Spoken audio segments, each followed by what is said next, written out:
إن الحمد لله نحمده ونستعينه ونستغفره ونؤمن به ونتوكل عليه ونعوذ بالله من شرور أنفسنا ومن سيئات أعمالنا من يهده الله فلا مضل له ومن يضلله فلا هادي له ونشهد أن لا إله إلا الله وحده لا شريك له وأشهد أن محمدا عبده ورسوله أما بعد فأعوذ بالله من الشيطان الرجيم بسم الله الرحمن الرحيم قال الله تعالى فيه القرآن المجيد والفرقان الحميد وإذا قيل لهم اتقوا ما بين أيديكم وما خلفكم لعلكم ترحمون وما تأتيهم من آية من آيات ربهم إلا كانوا عنها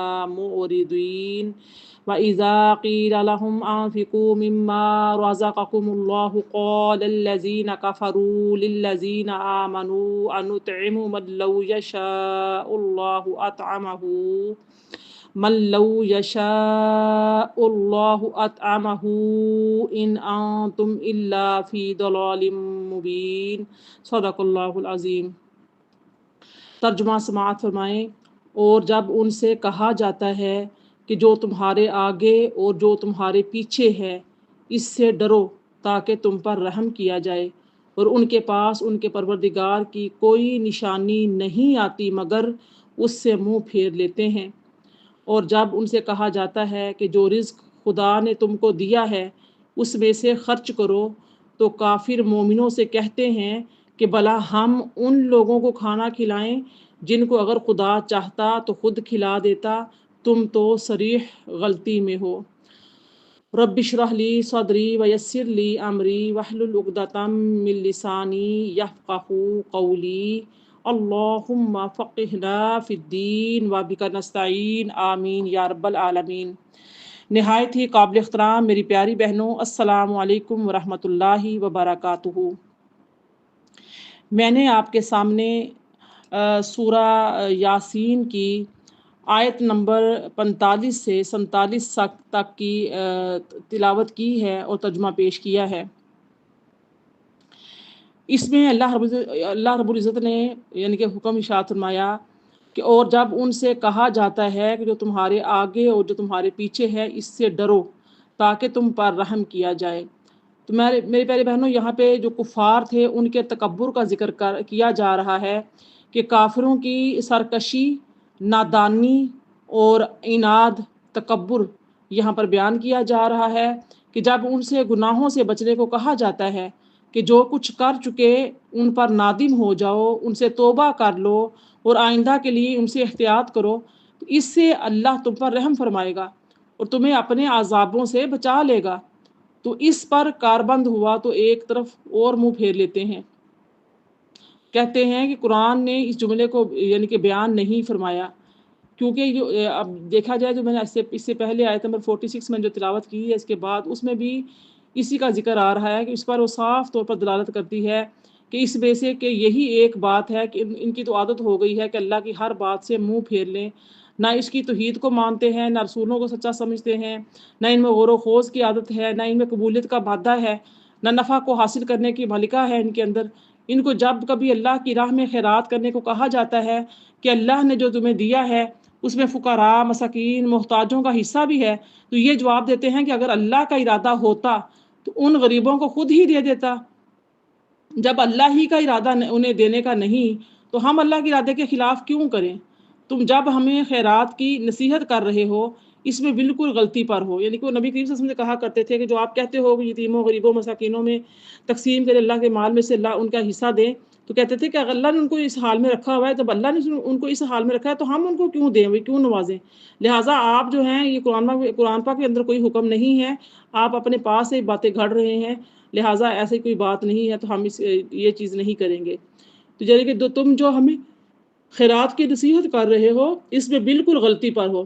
تو یہ بھی ہو سکتا ہے کہ جو اسی پچھلا جملہ تھا اس میں کفار کی تردید میں اللہ کی طرف سے یعنی کہ اللہ تعالیٰ کی طرف سے ہو، یعنی اللہ تعالیٰ ان کفار سے فرما رہا ہے کہ تم کھلی گمراہی میں ہو، لیکن ان سے یہی اچھا معلوم ہوتا ہے کہ یہ بھی کفار کے جواب کا حصہ ہے، جیسا کہ آیت نمبر 46 میں فرمایا کہ اور ان کے پاس بھی پروردگار کی طرف سے کوئی نشانی نہیں آتی مگر یہ کیا کرتے ہیں، ان سے منہ پھیر لیتے ہیں۔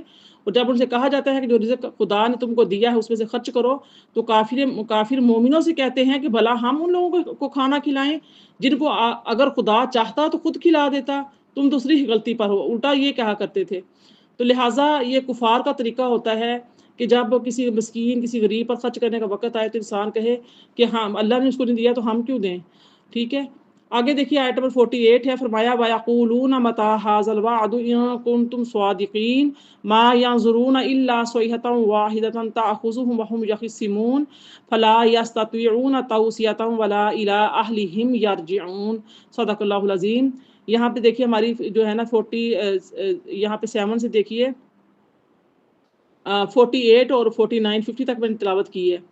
تو فرمایا یہاں پر کہ وَيَقُولُونَ مَتَىٰ هَٰذَا الْوَعْدُ إِن كُنتُمْ صَادِقِينَ، کافر چونکہ قیامت کے آنے کے قائل نہیں تھے تو اس لیے وہ نبیوں سے اور مسلمانوں سے کہا کرتے تھے کہ پھر قیامت کو لاتے کیوں نہیں، ان سے سوال کرتے تھے اچھا یہ بتاؤ کہ قیامت کب آئے گی۔ اب اللہ رب العزت ان کے جو کفار مسلمانوں کو طنز کرتے تھے، تنقید کرتے تھے، تو ان کے جواب میں اللہ تعالیٰ فرما رہا ہے کہ اس کے آنے کے لیے ہمیں کچھ سامان نہیں کرنے پڑیں گے، صرف ایک مرتبہ سور پھونک دیا جائے گا، دنیا کے لوگ روزمرہ کی طرح اپنے کام کاج میں مشغول ہوں گے۔ جب اللہ تعالیٰ حضرت اسرافیل علیہ السلام کو سور پھونکنے کا حکم دے گا تو وہیں لوگ ادھر کے ادھر گرنے شروع ہو جائیں گے، اور اس آسمانی تیز و تند آواز سے سب کے سب محشر میں اللہ کے سامنے جمع کر دیے جائیں گے۔ میری پیاری بہنوں، ابھی حال ہی میں آپ لوگ دیکھ رہے ہیں کہ بعض ممالک میں، جس میں ہمارا ملک پاکستان خیبر پختونخوا میں دیکھا ہے آپ نے، انڈیا میں ابھی حال ہی میں آسمان سے بادل گر کے پھٹا ہے، ایسے ہی خیبر پختونخوا میں بھی یہی ہوا ہے کہ بادل گر کے پھٹا، اور بالکل یعنی کہ چند منٹ پہلے کے مناظر دکھائے جا رہے ہیں کہ بالکل لوگ جو ہیں اپنی روزمرہ کی زندگی میں مصروف ہیں، کاروان زندگی جو ہیں وہ رواں دواں ہیں، کسی کو کوئی خبر نہیں کہ کدھر سے آفت آ کر مصیبت آ کر اور خاندانوں کے خاندان بستیوں کی بستیاں اجاڑ کر لے جائے گی، نام و نشان مٹا دے گی۔ یعنی کہ وہاں پہ کچھ ایسے علاقے ہیں جن کے وہ صفحہ ہستی سے مٹا دیے گئے ہیں، نام و نشان تک مٹ گیا ہے۔ جو بچے اسکولوں میں گئے ہوئے تھے وہ اسکولوں میں بہہ گئے، اساتذہ کرام بہہ گئے، ہاسپٹل سکولز۔ ابھی اسی ہفتے کے اندر ہم نے یہ مناظر دیکھے ہیں، تو قیامت جو ہے اس سے بڑھ کر اور کیا ہو سکتی ہے۔ جن کے زندگیاں ختم ہو گئیں، جن کے مال اسباب ہر چیز ختم ہو گئی، ان کے لیے تو قیامت سے بڑھ کر کوئی اور چیز نہیں ہے۔ اللہ پاک اسی بات کا فرما رہے ہیں کہ جو کفار بار بار مسلمانوں کو تنگ کرتے ہیں، طنز کرتے ہیں، سوال کرتے ہیں اور کہتے ہیں کہ قیامت کب آئے گی، تو اللہ پاک فرما رہے ہیں کہ دنیا کے لوگ روزمرہ کی طرح اپنے کام کاج میں مشغول ہوں گے، جب اللہ تعالیٰ اسرافیل کو سور پھونکنے کا حکم دے گا تو وہیں لوگ ادھر ادھر گرنے شروع ہو جائیں گے۔ اس آسمانی تیز و تند آواز سے سب کے سب محشر میں اللہ کے سامنے جمع کر دیے جائیں گے۔ اس چیخ کے بعد کسی کو اتنی بھی مہلت نہیں ملنی کہ کسی سے کچھ کہہ سن سکیں، کوئی وصیت کوئی نصیحت کر سکے، اور نہ ہی انہیں اپنے گھر کو واپس جانے کی طاقت رہے گی۔ اس آیہ مبارکہ کے متعلق بہت سے آثار و احادیث جو اس سے پہلے میں یعنی کہ مختلف موضوعات پر مختلف صورتوں میں مکمل طور پر بیان کر چکی ہوں۔ اصل بات یہ ہے کہ اس پہلے نفخے کے بعد دوسرا نفخہ ہوگا، جس سے سب کے سب مر جائیں گے، جو کل جہان فنا ہو جائے گا بجز اس ہمیشگی والے اللہ عز و جل کے جسے فنا نہیں ہے۔ اس کے بعد پھر جی اٹھنے کا نفخہ ہوگا۔ فرمایا سورہ 49 میں یہ تو ایک چنگاڑ کے منتظر ہیں جو ان کو اس حال میں باہم جگڑ رہے ہوں گے، آ پڑے گی۔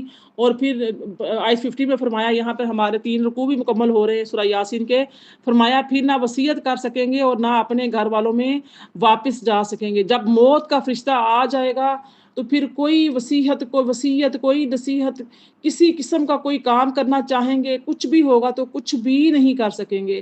تو یہ آیات بڑی سبق آموز ہیں، ہمیں بھی دیکھنا چاہیے کہ ہمیں اس میں کیا پیغام ملتا ہے۔ پیغام ہمیں یہ ملتا ہے کہ ہمارا اگلا لمحہ کب ہمیں یعنی کہ موت کی طرف کھینچ کر لے جائے، تو ہمیں اس سے پہلے ہی جو اپنے روزمرہ کے معاملات ہیں